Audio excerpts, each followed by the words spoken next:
সত্যিই কি এই জগতে কেউ আপন নয়? বাবা মা, ভাই বোন, পুত্র কন্যা, স্বামী স্ত্রী, আত্মীয় স্বজন কেউই কি আপন হয় না? তাহলে এই যে আমরা এত বলি, আমার বাবা, আমার মা, আমার স্বামী, আরো অনেক কিছু আমার আমার করি, এসব তাহলে মিথ্যে? এই রকমই আমার আমার করেছিল নরেন্দ্রনাথ, অর্থাৎ স্বামী বিবেকানন্দ। ঠাকুরের কাছে ওই প্রথম দিকে যাবার সময় ঠাকুর রামকৃষ্ণদেব একবার তাঁর বুকে হাত দিতেই নরেন্দ্রনাথ বেহুঁশ হয়ে গিয়েছিলেন। যখন চৈতন্য ফিরে এলো, তখন কাঁদতে কাঁদতে বলেছিলেন, ওগো আমায় এমন করলে কেন? আমার যে বাবা আছে, আমার যে মা আছে। ঠাকুর বলছেন, এই আমার আমার করা এটি অজ্ঞান থেকে হয়। এই প্রসঙ্গে ঠাকুর গুরু শিষ্যের দুটি গল্প বলেছিলেন। একজন গুরু তার শিষ্যকে বললেন, এ সংসার মিথ্যে, তুই আমার সঙ্গে চলে আয়। শিষ্য বললে, ঠাকুর, এরা আমায় এত ভালোবাসে, আমার বাপ, আমার মা, আমার স্ত্রী, এদের ছেড়ে কেমন করে যাব? গুরু বললেন, তুই আমার আমার করছিস বটে, আর বলছিস ওরা ভালোবাসে, কিন্তু ওসব ভুল। আমি তোকে একটা ফন্দি শিখিয়ে দিচ্ছি, সেইটি করিস, তাহলেই বুঝবি সত্য ভালোবাসে কিনা। এই বলে একটা ঔষধের বড়ি তার হাতে দিয়ে বললেন, এইটি খাস, মরার মতন হয়ে যাবি, তবে মরবি না, তোর জ্ঞান যাবে না, সব দেখতে শুনতে পাবি, তারপর আমি গেলে তোর ক্রমে ক্রমে পূর্বাবস্থা হবে। শিষ্যটি তাই করলে। বাড়িতে কান্নাকাটি পড়ে গেল। মা, স্ত্রী সকলে আছড়ি পিছড়ি করে কাঁদছে। এমন সময় একটি ব্রাহ্মণ এসে বললে, কি হয়েছে গো? তারা সকলে বললে, এ ছেলেটি মারা গেছে। ব্রাহ্মণটি মরা মানুষের হাত দেখে বললেন, সে কি, এ তো মরে নাই, আমি একটা ঔষধ দিচ্ছি, খেলেই সব সেরে যাবে। বাড়ির সকলে তখন যেন হাতে স্বর্গ পেলে। তখন ব্রাহ্মণ বললেন, তবে একটি কথা আছে, ঔষধটি আগে একজনের খেতে হবে, তারপরে ওর খেতে হবে, তবে যিনি আগে খাবেন তার কিন্তু মৃত্যু হবে। এর তো অনেক আপনার লোক আছে দেখছি, কেউ না কেউ অবশ্য খেতেই পারে। মা কি স্ত্রী, এরা তো খুব কাঁদছেন, এরা অবশ্য পারেন খেতে। তখন সবাই সব কান্না থামিয়ে চুপ করে গেল। মা বললেন, তাই তো, এই বৃহৎ সংসার আমি গেলে কে এইসব দেখবে শুনবে, এই বলে ভাবতে লাগলেন। স্ত্রী এইমাত্র এই বলে কাঁদছিল, দিদি গো, আমার কি হলো গো? সে বললে, তাই তো, ওর যা হবার হয়ে গেছে। আমার যে দু তিনটি নাবালক ছেলে মেয়ে, আমি যদি যাই, এদেরকে দেখবে। শিষ্য সব দেখছিল, শুনছিল। সে তখন দাঁড়িয়ে উঠে পড়ল আর বললে, গুরুদেব, চলুন, আপনার সঙ্গে যাই। এবার ঠাকুর আরেকটি গল্প বলছেন। আর একজন গুরুও তার শিষ্যকে বলেছিল এই একই কথা, এ সংসার মিথ্যে, তুই আমার সঙ্গে চল।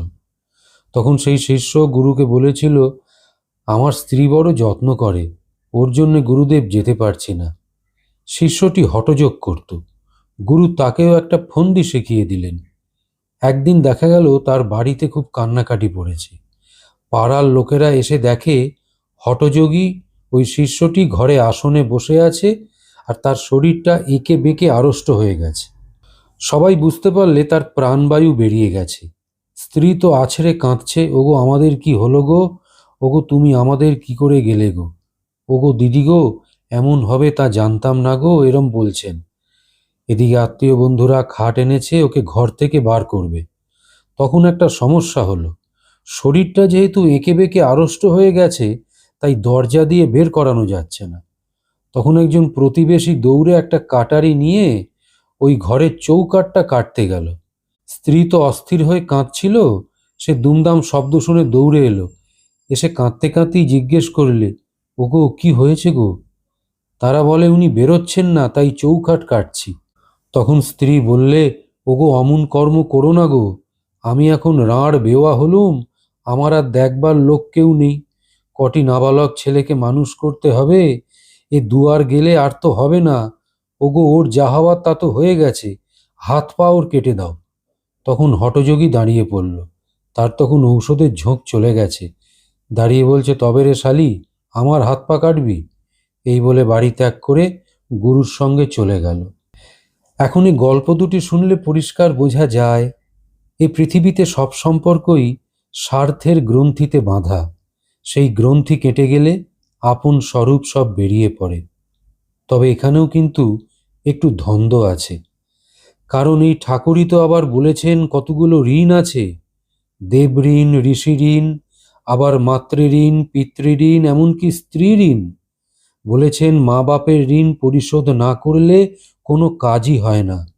আর স্ত্রী সম্বন্ধে বলেছেন স্ত্রীর কাছেও ঋণ আছে। হরিশ স্ত্রীকে ত্যাগ করে এখানে এসে রয়েছে। যদি তার স্ত্রীর খাবার জোগাড় না থাকতো তাহলে বলতুম ঢ্যামনা শালা। জ্ঞানের পর ওই স্ত্রীকে দেখবে সাক্ষাৎ ভগবতী। যত স্ত্রী দেখো সব তিনি। আবার ভক্ত গিরীন্দ্র যখন ঠাকুরকে জিজ্ঞেস করছেন, মহাশয়, বাপ মা যদি কোনো গুরুতর অপরাধ করে থাকেন, কোনো ভয়ানক পাপ করে থাকেন, ঠাকুর বলছেন তা হোক, মা দ্বিচারিণী হলেও ত্যাগ করবে না। তাহলে এখানে স্বাভাবিকভাবেই প্রশ্ন উঠবে, আমরা তাহলে কোনটা মানব? সত্যি এই জগৎটা তাহলে আসলে কি মিথ্যে? ঠাকুর তাতেও তো না করছেন। মণি মল্লিককে ঠাকুর বলেছিলেন না, এ জগৎ মিথ্যে কেন হবে, ওসব বিচারের কথা। তাকে দর্শন হলে তখন বোঝা যায় যে তিনিই জীবজগৎ হয়েছেন। ঠাকুর আরও বলছেন, আমায় মা কালীঘরে দেখিয়ে দিলেন যে মাই সব হয়েছেন। দেখিয়ে দিলেন সব চিন্ময়, প্রতিমা চিন্ময়, বেদী চিন্ময়, কোষাকুষি চিন্ময়, চৌখাট চিন্ময়, মার্বেলের পাথর সব চিন্ময়। তাই তো বেড়ালকে ভোগের লুচি খাইয়েছিলাম, দেখলাম মাই সব হয়েছেন, ওই বেড়াল পর্যন্ত। আসলে ঠাকুর এই সব কিছুর মাধ্যমে বোঝাতে চাইছেন বেশি বিচার করো না। এই মণিমল্লিককেই ঠাকুর বলেছিলেন বেশি বিচার করা ভালো না। আগে ঈশ্বর, তারপরে জগৎ। তাকে লাভ করলে তার জগতের বিষয়ও জানা যায়। অত উচ্চ বিচার আমরা বেশিরভাগ মানুষ করতে পারবো না বলেই তো ঠাকুর এই সব মাধ্যম দিয়ে আমাদেরকে সব বুঝিয়েছেন। তাহলে শেষে কি বলা যায়? এই জগতে তাহলে সত্যিই কি কেউ আপন নয়? ঠাকুরের কথা দিয়েই শেষ করি। তিনি বলতেন এ জগৎ আসলে ঈশ্বরের একটা লীলা খেলা, আর আমরা সেই লীলা খেলার এক একজন খেলোয়াড় মাত্র, অংশ মাত্র। প্রশ্ন উঠবে, এরকম লীলা ঈশ্বর খেলেন কেন? ঠাকুরই বলেছেন তার ইচ্ছা, তিনিই বোঝেন। তাই ঠাকুর বলে গেছেন ভক্তি আসল, তার পাদপদ্মে ভক্তি, বাকি আর কিচ্ছু না। অর্থাৎ আপন যদি কাউকে বলতেই হয় তাহলে তিনি হলেন একমাত্র ঈশ্বর। বাদবাকি সব কিছুই তাঁরই মনোরঞ্জনের জন্যে, তাঁরই লীলা খেলার অংশ হওয়া। আজ তাহলে সৎ প্রসঙ্গ পর্ব ৭৯-তে ঠাকুর রামকৃষ্ণদেবের এই কটা কথাই একটু স্মরণ মনন করলাম। এখানেই থামলাম। ঠাকুর মা স্বামীজি আপনাদের মঙ্গল করুন। নমস্কার।